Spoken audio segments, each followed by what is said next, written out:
Hey everybody, Paul McManus Kitchen and Bath again. This week's Facebook Live, we want to talk about kitchen islands, specifically kitchen islands in small kitchens. So the question we get a lot is, can I put an island in my small kitchen? And the answer, of course, depends on the kitchen layout. Lots of times the answer is no.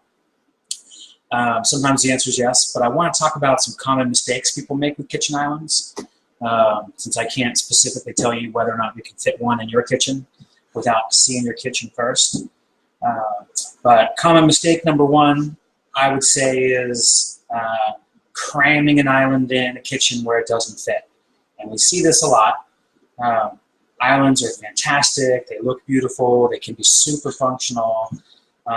But there are some minimum space requirements for an island, especially the distance between your perimeter countertops, like your main countertop, and your island countertop. You know, minimum, like bare minimum space that needs to be is 36 inches. Ideally, it's 42 or even 48 inches. You really should add 36 inches all the way around the island in any direction. At a minimum, 42 is better, 48 is even better than that.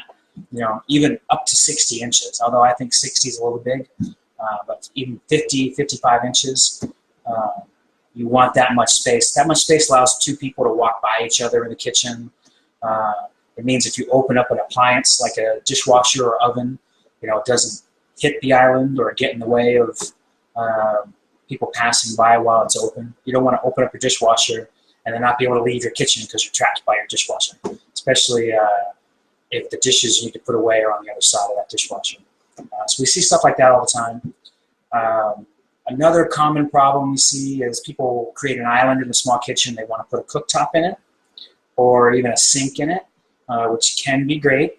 However, you want to plan for a minimum of 24 inches of counter space on the left and right of either your cooktop or your sink.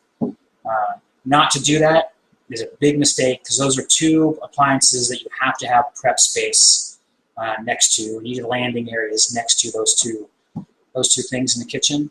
And so not to allow for that, you're going to regret it. Okay? What last thing we want you to do is design something and install something, and later on you're like, man, that was a waste. I wish I had done it. So those are probably two of our biggest island problem issues. The other real issues we see with islands is when people want to put seating at an island, or even a peninsula for that matter, any countertop seating. You know, people will do a 10-inch or a 12-inch overhang, which seems like enough when you first look at it, and you think, oh yeah, I can sit there. But 12 inches really isn't enough. You're going to bang your knees against the back of that cabinet with only a 12-inch overhang. You really want 14 or 16-inch overhangs if you're going to have seating. And so in small kitchens, people think, oh, I can put it in an island if it's 24 inches wide, but I want to be able to sit at it, so I'll just do I'll do an 8-inch overhang and I'll make it work. Well, you can't make it work. You know, the ergonomics don't work, so it's not going to be a super successful design. So that's the bad news if you have a small kitchen. The good news is there are some compromises that may work for you. You can consider doing a really skinny island. Like, instead of having an island, most cabinets are 24 inches deep, so you'd have a 24-inch deep countertop on your island. But there's no reason you couldn't do an 18-inch wide cabinet and have a little skinny island, you know, which could be functional. You know, I'd want to take a hard look at it and make sure it worked for you, but it could work. And rolling islands. You know, we do this pretty often in a small kitchen where there's not really that 42 inches all the way around, but since the main work area of the kitchen is on one side, and the other side is more for pantry storage or something like that, a mobile island, a rolling island, allows you to scoot it this way and that can be very successful. But, you know, it's all very personal. It all boils down to kind of knowing your numbers, knowing the ergonomics of kitchens, understanding how you use your kitchen, your personal workflow. You know, we want to kind of look at all those things before we really make a decision about whether or not an island will work for you. So if you got any questions, let me know. You know, you can find us through our website, McManusKitchenandBath.com, or you can Google us. We're pretty easy to find. You can see my website right behind me on my sign there, actually. I just realized.